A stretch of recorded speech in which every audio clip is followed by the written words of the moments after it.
안녕하세요. 이번 시간에는 프로그래밍 강사를 알아보자.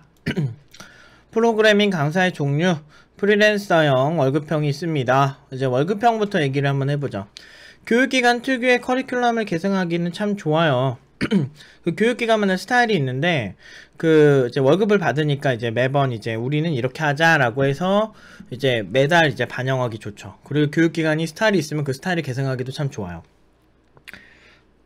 팀노바 같은 경우도 이런 월급형 강사를 쓰잖아요. 그러다 보니까 이제 올해는 이렇게 해보자, 뭐 이번 달에 이렇게 해보자, 이렇게 교육기관이 정한 철학이 있으면 직원이기 때문에 그런 것들이 좀 합이 잘 맞을 수가 있죠. 이런 장점은 좀 있어요.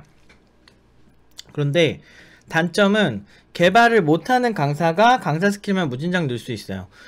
그러니까 학생들 자체가 워낙 잘 모르는 사람들이 많아요. 그러니까 강사가 잘하는지 못하는지를 판단하는 기준이 저 사람이 좀 말을 잘하느냐 못하느냐, 아니면 분위기가 좋냐 나쁘냐, 옷을 뭐 입었냐, 아니면 뭐 그 정도 수준에서 이제 강사를 평가하는 경우가 있어요. 보통 이제 내가 잘 못하면 저 사람이 열심히 했는데 내가 잘 못 알아들은 거 뭐 이렇게 생각하는 사람들도 워낙 많고, 그리고 그 사람이 이제 말하는 게 쏙쏙 귀에 들어온다, 이렇게 판단을 했는데 알고 보면 남는 게 없고, 뭐 이렇게 될 수도 있고, 사실은 아는 사람만 딱 보이는 그런 게 있어요. 아, 저렇게 가르치면 안 되는데, 뭐 이런 것들을 사실 알기는 너무 힘들죠. 왜냐면 잘 모르니까. 그러면 이런 얘기를 하시는 분들도 있어요. 가끔 교육 받으시는 분들 중에 잘하는 현업개발자분들 오시기도 하잖아요. 그분들은 알 수 있지 않을까요? 라고 하시는데, 솔직히 말해서 학원에서 뭐 일반적으로 뭐 고급 기술 뭐 이런 거 그냥 뭐 튜토리얼이나 뭐 사용법 뭐 배우려고 가는 것과 그런 사람들은 몰라도, 보통 여러분들처럼 초보분들이 가는 뭐 자바 기초를 배우러 가는 현업개발자는 다 그런 건 아니지만 기본적으로 그냥 현업개발자인데도 못하는 경우가 많아요. 그러니까 사실 잘 못 알아보죠. 어떤 뭐 큰 뜻이 있어서 뭐 그런 모르겠는데, 보통은 그렇게 막 잘하는 사람들이 자바 기초 막 C 기초를 다시 들으려고 가진 않죠. 보통 이제 현업 개발자고 경력 있는 사람들이 그거는 자기가 진짜 객관적으로 부족하니까 그렇게 가기 때문에 이제 아예 왕초보들보다는 나을 수는 있어도 그렇게까지 압도적으로 뭐 뛰어나진 않아요. 그러다 보니까 이제 이게 좀 맞기가 힘든 거죠. 그래서 못하면 어쩔 건데 뭐 이렇게밖에 안 돼요. 그냥 어쨌든 난 다 가르쳤잖아, 이렇게 나올 수가 있어요. 근데 이거는 강사 자체의 이제 자아 성찰적인 문제예요. 그러니까 강사 자체가 개선을 하지 않는 이상 바뀌지 않는 거라고 해야 되나, 아니면 소비자가 까다로워져야 되는데, 원하는 시간을 다 강의를 해줬기 때문에 또 뭐 까다롭게 하기도 좀 그래. 그리고 열심히 가르친 것 같은데, 그러니까 파워포인트 열심히 하고 뭐 이렇게 코드 쳐가면서 따라하세요 하면서 열심히 하는데 이거 잘못된 거예요 라고 학생들이 말하기에는 너무 힘든 시장이라는 거죠. 그러니까 개발 못하는 강사가 개발을 못해요. 그러니까 진짜 나는 그런 강사들 많이 봤거든. 옛날에 개발을 분명히 저 사람 못하거든. 지금 생각해봐도 그 사람은 개발 진짜 못해요. 근데 외운 걸로 강의하는 애들이 있어요. 그러니까 그래서 질문하면은 말 돌리고 현업 가서 배우라 그러고, 이런 경우 진짜 많아. 이거는 저 아니고 주변에 구피 좀 다녀봤는데 조금 좀 이상한 강사 만난 사람들은 흔하게 있는 거예요. 국비에도 열정적인 사람이 있다고는 하는데, 그건 이제 학생들 얘기를 들어본 케이스라 열정적인 거랑 잘하는 거랑은 좀 차이가 있죠. 그렇게 잘했으면 진짜 국비가 욕을 먹으면 안 되는데, 사실 좀 뭐 아무튼 뭐 그냥 케이스 바이 케이스가 있다고 칩시다. 근데 그 중에 진짜 괜찮은 강사들이 있을 수 있을 것 같아요.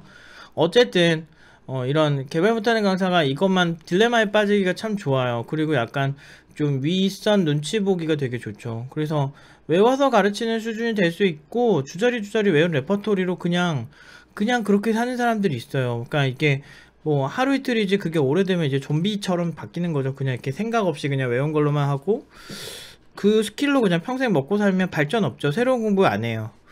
근데 이제 강사가 일반적인 다른 쪽 강사들이랑은 다른 쪽 잘 모르기 때문에, 이제 프로그래밍 강사 쪽은 일단 현업을 꽤 잘해 봤어야 돼요. 그러니까 그 사람이 현업에서 한 수준이 이 사람에게 전수해 줄 수 있는 수준이 될 수 있기 때문에 어느 정도 깊이감 있게 최소한은 해볼 필요성이 있어요. 그게 없는 사람이 그냥 학교 졸업하고 그냥 강사로 시작한 케이스는 그런 사람들은 강사지만 굉장히 이제 개발 못하는 경우가 많죠. 그런 사람들은 뭐 기초까지는 뭐 가르칠 수 있겠지만 좀 뭐라고 해야 되지? 이렇게 영혼이 없다고 해야 되나? 그러니까 배워보면은 알아요. 저 어렸을 때부터 학원 많이 다녀봤잖아요. 그래서 저는 개발 공부를 이제 26년 차를 하기 때문에 진짜 별의별 유형의 학원은 다 다녀본 것 같아요. 엄마가 교육열이 되게 많으셔가지고 진짜 컴퓨터 관련 교육기관만 한 대여섯 개 해보고 한 얘기입니다. 이런 아무튼 영혼이 없어. 눈빛부터가 영혼이 없지. 그 다음에 이게 이제 프리랜서형인데요. 개발자 하면서 병행하는 경우가 되게 많아요. 개발자를 하건 뭘 하건 아무튼 뭔가 병행을 해. 뭐 대학원에서도 계약직으로 이제 강의하는 사람들이 있거든요. 대학원 다니면서 이제 학생 가르치는 거야, 강단에서. 근데 그런 경우는 이제 사람들이 교수님 하는데 알고 보면 이제 그냥 계약직 강사인 경우도 많거든요, 대학에서도. 대부분이 이제 그런 이제 프리랜서형이죠. 뭔가를 하면서 병행하는 경우가 많아. 근데 문제가 뭐냐면 월급형은 그래도 학원에서 강사 위주로 하기 때문에 좀 사람들의 니즈라든지 이제 배우는 사람들의 마인드를 좀 이해하는 능력이 좀 있기 좋은 환경인데, 반대로 이런 프리랜서형은 자기가 어떤 분야에서 일을 하면서 이걸 하거나 부업으로 하거나 뭐 아니면은 현업 개발자거나 뭐 이런 사람 또는 막 갑자기 좀 이렇게 뭔가를 하면서 하는 경우가 진짜 많아요.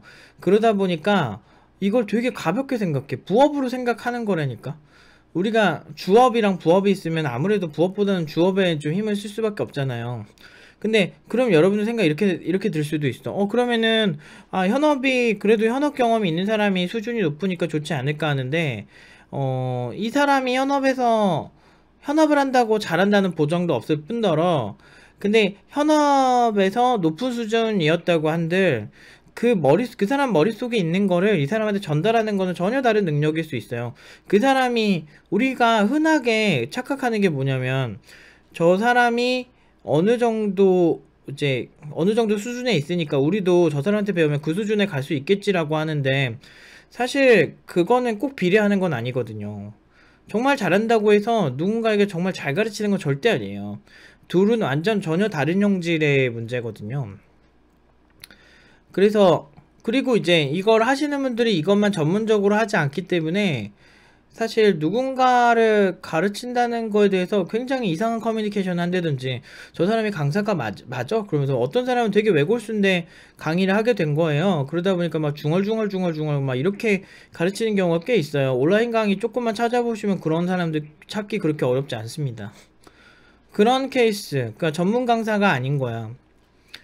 그러니까 이게 되게 어려운 게 현업 개발 수준도 어느 정도 있어야 되고 강사 스킬도 어느 정도 있어야 되는데 두 개가 같이 존재해야 되는 전문 분야예요, 우리는.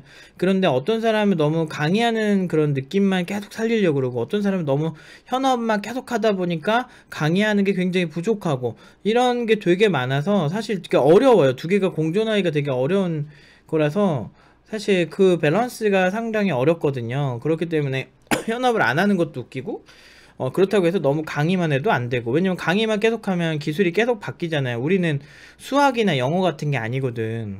수학이나 영어는 트렌드가 많이 안 바뀌잖아요. 그러니까 어떤 고전적인 그런 게 있으니까 강사가 특정 스킬만 계속 연마해서 계속 평생 울거먹을 수가 있어요. 그런데 이런 그 IT 기술은 10년만 지나도 기술의 큰 틀이 바뀌어져 있어요. 트렌드가 완전 바뀌어져 있기 때문에 강사가 계속 공부하지 않으면은 그냥 진짜 언어 기초 때는 수준까지밖에 못 가르쳐요. 근데 그렇게는 현업에서는 완전 트렌드가 바뀌어 있어서 좀 일하기 좀 힘들 수 있거든요. 계속 기술이 버전업이 되니까. 그러다 보니까 이 두 가지 감각이 동시에 있어야만 해요. 근데 이게 진짜 힘들거든요, 두 가지가 공존하기가. 보통 노력이 아니에요. 정말 일만 해야 돼. 그래서 이거에만 미쳤다 하고 이제 엄청 공부를 해야 되는데, 아무튼 그래요. 근데 이제 이 프리랜서형이 어떻게 보면은 그냥 잘 가르치는지 안 가르치는지 편차가 되게 심하다는 문제도 있는데, 한 가지 문제가 더 있어요. 이건 실제로 있었던 일이에요. 제가 이제 교육업계에 있다 보면 교육업계 얘기를 어쩌다 보면 이렇게 들러 막 들어요. 다른 교육기관 얘기를. 강사가 그러니까 계약을 한대요. 계약을 한 거야. 예를 들어서 우리가 만약에 자바 J라고 합시다. 자바를 여기 어떤 현업 개발자 A씨한테 이제 의뢰를 해가지고 받은 거예요. 근데 문제는 이 받은 거를 A씨와 언제 하기로 한 거, 1월 1일에 하기로 한 거야.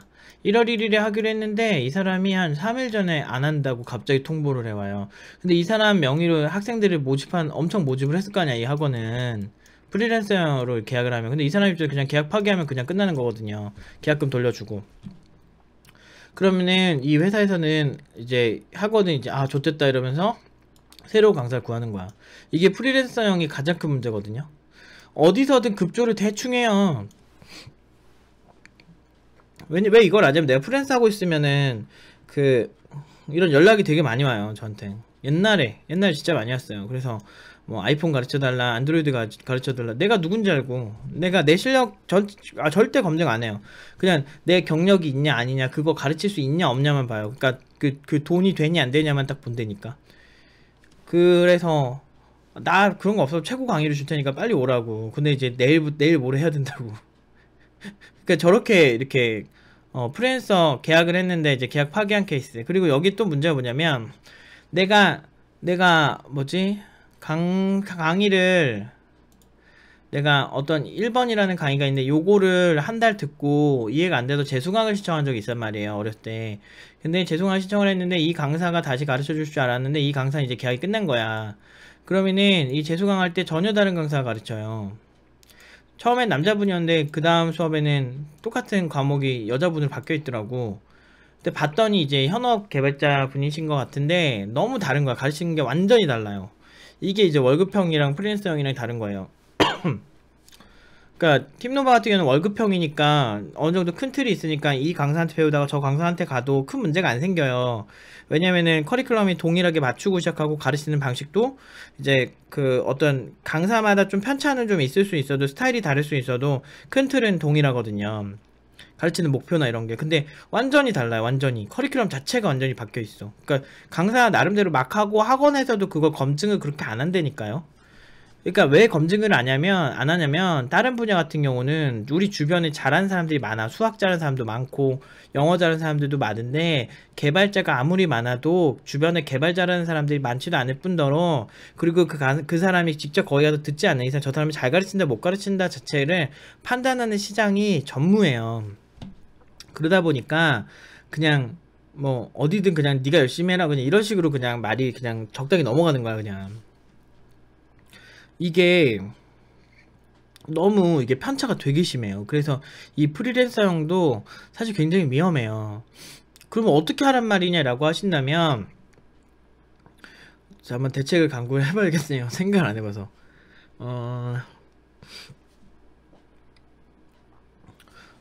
가능하면 이제 월급형이 아예 생기초 는 저는 좀 나을 수 있다라고 생각이 조금은 들어요. 팀노바가 이걸 해서 그런 게 아니고요. 월급형 잘못하면은 진짜 막 딸딸딸딸 외워가지고 그냥 하는 사람들 많기 때문에 이것도 부작용이 분명히 존재하는데요. 그래도 이제 어느 정도 그래도 큰 틀이 그러니까 이 커리큘럼이 A라는 커리큘럼이 있으면 이거를 해보고 시행착오가 생기면 고치고 이런 연속성을 가져가야 되거든. 그런데 이제 프리랜서형은 진짜 강사마다 너무 커리가 완전 달라요. 너무 달라서 이게 아니 자바 기초나 언어 기초 같은 경우는 큰 틀은 비슷하니까 넘어갈 수가 있는데 가장 큰 문제는 플랫폼 개발이에요. 그러니까 안드로이드나 운영체제 같이 진짜 자기가 짜기에 따라서 정말 수만 가지가 나올 수 있는 이런 커리큘럼들은 이제 자기 맘대로 진짜 막 가거든요. 정말 웹 개발도 마찬가지고 막 사람들이 그냥 게시판 만드는 게 기본이라고 하는데 게시판도요 만들려면 얼마든지 다양하게 만들 수 있어요. 그러다 보니까 뭐 어떤 데는 게시판 안 만들고 홈쇼핑 만들기 이게 그러니까 쇼핑몰 만들기가 기본인 데도 있고 사람마다 너무 다르기 때문에 저는 가능하면은 월급형을 조금은 추천을 드려요. 어차피 완전 기초라면. 그래도 조금이라도 시행착오가 있으면 고치려는 노력이 있을 확률이 조금이라도 있거든. 그래서 우리나라 시장에서 좀 이런 거를 여러분들이 좀 아시고 교육기관 선택을 하시는 게 진짜 좋을 것 같아요. 팀노바 오라고 그런 게 아니고 우리는 뭐 온다고 다 받는 것도 아니잖아요. 근데 여러분들이 조금 생각해 보실 필요가 있어요. 강사 계속 바뀌는 데 있다니까. 전 제가 다 경험해본 얘기들을 하는 거고요. 거기 실제로 그 교육기관들, 대형 교육기관에서 일하는 사람들한테 얘기 듣고 알려드리는 거예요. 보통 월급형보다는 프리랜서형이 훨씬 많죠. 왜 그러냐면, 이 어떤 그 비정규직이 좋은 게 뭐냐면, 이제 그러니까 이런 식이야. 월급형은요, 우리 학원이 잘 될지 안 될지 모르는데 누굴 고용을 해요. 근데 여기에 몇 명이 올지 어떻게 알아? 근데 만약에 한 명을 고용을 해놨는데 만약에 학생이 4명밖에 안 와. 그럼 어떻게 되죠? 한 명을 운영을 하고 학원 그 뭐지 사무실비 내고 뭐 이것저것 하는데 최소 10명이 와야 되는데, 일단 고용을 하는 순간은 이 사람이 4명이 오든 3명이 오든 수업을 무조건 받아야 되거든요. 그렇게 되면은 적자로 그냥 쭉 가는 거야. 근데 반대로 이제 프리랜서형은요, 보통 이렇게 해요. 수업을 하나 이제 열기로 신청을 받아요. 그럼 만약에 수업이 한 10명 정도 오면은 이제 적자가 아닌 거야. 그럼 최소 10명을 받아야 되겠죠? 그러면은 모집을 하는데 만약에 10명이 안 쳐져서 4명밖에 안 왔어. 그러면은 모집이 안 됐으니까 이제 이 수업은 없어졌습니다 라고 얘기를 하고, 이 사람이랑 계약을 할 때 10명 이상 될 경우 수업을 한다 라는 계약 조건을 걸면 되기 때문에 비용이 하나도 안 드는 거야, 학원 입장에선. 그러니까 이걸 홍보하는 비용 정도밖에 안 드는 거야. 그리고 만약에 이 수업 자체가 별로다 라고 해도 이 사람의 문제로 치부하고 이 사람이랑 계약 해지하면 되기 때문에 이 사람을 보정해 줄 이유가 없는 거예요. 월급형은 이 사람을 정규직으로 고용을 했기 때문에 이 사람을 개선을 하거나 해고를 하거나 해야 되는데, 해고가 계약직에 비해서는 쉽지 않거든요. 계약직은 계약한 기간까지만 그냥 끝나면 사실 그냥 끝나는 건데, 이제 이런 이제 월급형 강사들은 이제 해고 사유가 있어야 되죠. 그냥 해고하기가 힘들어요, 정규직들은. 그 나름 회사에서도 이제 다 이유가 있어야 돼요. 뭐 업무가 미숙하다든지 그걸 증명을 해야 된다든지 뭐 이런 페널티 같은 게 있을 수 있죠. 그래서 권고사직이냐 아니면 뭐 희망퇴직이냐 뭐 이런 거에 따라 정말 다를 수 있어요. 자기가 내가 나가겠다 이렇게 얘기하는 거냐 완전 다르다는 거죠. 어쨌든 그러하다. 아시겠죠? 그래서 이제 이런 거를 여러분들이 좀 알고, 이런 대충 이런 메커니즘으로 돌아가는구나 라고 아실 필요가 있어요. 저는 월급형을 뽑아서 제가 이 강사들을 육성할 마인드로 이제 이런 시스템을 만든 거예요. 매번 강사가 막 바뀐다든지 좀 막 몇 개월 있다가 막 그렇게 하는 케이스는 사실 자체적으로 이런 이제 그 개선을 하기가 좀 힘든 구조죠. 하지만 수익적으로나 이제 리스크가 적기 때문에 훨씬 어떻게 보면 학원 입장에서는 되게 괜찮은 그런 어떤 하나의 이제 그러니까 어떤 시나리오가 될 수 있는 거죠. 그렇다고. 그래서 어느 정도 여러분들이 이거에 대해서 좀 아실 필요성이 있어요. 프로그래밍 강사가 유난히 다른 분야에 대해서 굉장히 교육기관도 많고 수요도 많고 공급도 많은데 비해서 이런 게 굉장히 모르시는 분들이 많더라고요. 그래서 이런 메커니즘을 좀 알고 여러분들 학원을 찾아보신다든지 교육기관을 보신다든지 판단하실 때 좀 도움이 될 수 있는 기준을 오늘은 전해드리고자 이렇게 영상을 찍었습니다. 뭐 질문 있으면 댓글 달아서 질문하시면 제가 아는 선에서 알려드릴게요. 아무튼 여기까지 말씀드리도록 하겠습니다.